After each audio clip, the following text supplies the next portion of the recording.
Kathryn Bernardo, kinabog ang mga fans sa kanyang panibagong new hair na talagang very trending naman, no? May mga hashtag move on pa nga si Kathryn na ibig sabihin panibagong simula sa kanyang buhay na wala na itong si Daniel Padilla. So kung makikita nyong mabuti, no, ang ganda ng buhok ni Kathryn at talagang mas lalo siyang nag-blooming, no?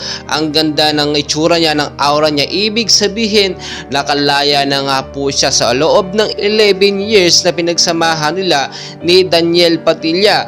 So aminin mo natin, no, ang katotohanan talaga dito ay nagtiis din itong si Kathryn dito kay Daniel Padilla. Napagod na nga po siya dahil alam naman natin itong si Daniel Padilla, isang Padilla ito, no? Babaero at maraming mga nililigawan at talagang alam naman natin maraming nagkakagusto sa kanya. So talagang kinaya po ni Kathryn Bernardo yon, pero this is the time na magbigay naman siya ng time sa kanyang sarili.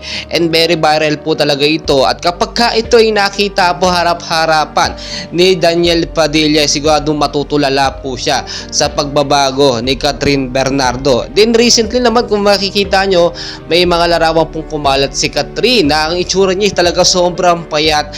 Dala po yun ng stress at sobrang pag-iisip sa kanilang paghihiwalay, no, nitong mga nakaraan lamang, at pinipilit niya po yung kayanin. Pero ngayon at medyo nakaluwag-luwag na siya at naisip niya na tama ang kanyang desisyon, ay nag-decide po siya magpakulay ng buhok para sa panibagong season ng. At alam naman po natin lahat ng bagay ay may purpose, no? Kung nawala man ito si Daniel, may babalik at may papalit po sa kanya, no? Hindi pa naman huli ang lahat. 27 years old pa lang naman itong si Kathryn Bernardo. Madami pa siyang makikilala at talagang may ibibigay ang Diyos para sa kanya. And please guys, don't forget to like and subscribe para update kayo sa ating mga celebrity nas update. Maraming salamat po.